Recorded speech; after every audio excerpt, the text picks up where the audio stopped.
to do. Bread, white bread, wheat bread, sprouted bread, sourdough. We are all hooked on it. And none of it is good for our health. And there are so many problems with bread that it can be hard to determine which is causing or contributing to your particular health concern. Just an obvious example here, I'll show you what is in Wonderbread. I ate plenty of this growing up.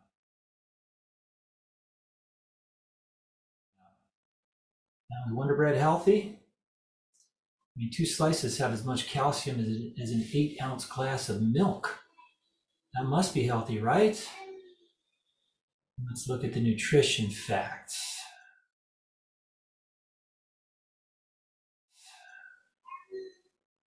Only has 140 calories in 2 slices of bread. There's no trans fat, no cholesterol, 3 grams of dietary fiber, that's pretty good. It has 5 grams of protein, vitamin D, calcium, iron, potassium. That all sounds pretty good, right? Now let's look at the ingredients.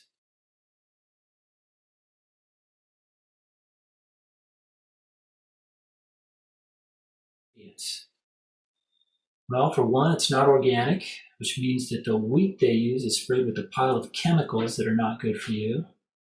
The high fructose corn syrup, soy, and dough conditioners are pretty bad.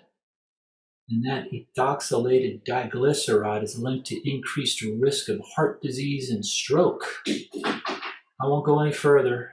This is not good stuff to eat.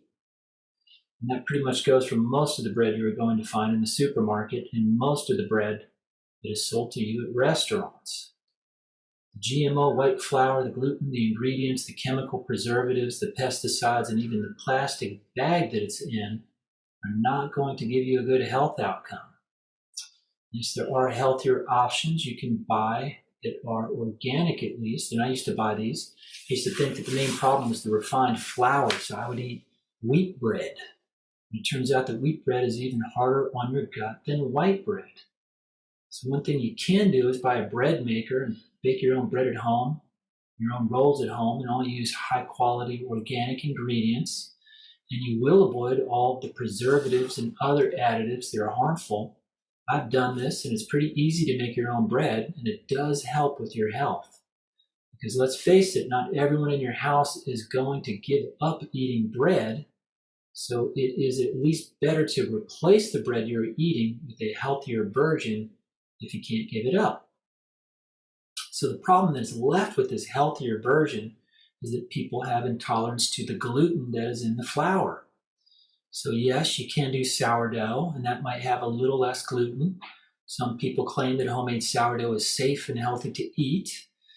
I've also made my own sourdough at home, and I do believe it is a bit better than bread maker bread, but it does involve a little more work and a little more skill to get a good loaf of sourdough, and it will slow down your healing if you are not well. Another option I tried, if you want to avoid the gluten and the lectins altogether, you can make an almond flour bread.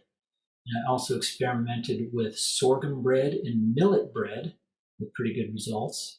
But these tend to come out denser and just aren't as tasty or fun to eat as a nice piece of fresh sourdough or a good French roll, you know? So what do you do? Well, as I made some changes in my diet and some of the cleansing protocols I do, I noticed when I did eat bread, I didn't suffer any of the ill effects of it. And at this point, I can eat a donut or a piece of cake and it really has no effect on me at all. So this video is too short to go over all of the changes I made. But one of the things that I did is I started eating liver. So what does liver have to do with bread? Well, one thing to consider is that foods that have a lot of white sugar and bleached flours in them use a lot of B vitamins to convert them into energy. So liver being high in B vitamins gives me enough of a store for those foods to draw off of. So is gluten a problem, or is it B vitamin deficiency that is causing your health problems? Everything really depends on where you are at in your health and healing. So there's not a one-size-fits-all solution to any of these issues, but once you get healthy, give it a shot. Try eating liver a couple of times a week and see if it helps with your gluten intolerance. Please like and subscribe below for more health and healing tips like these, and have a great rest of your day. Thank you.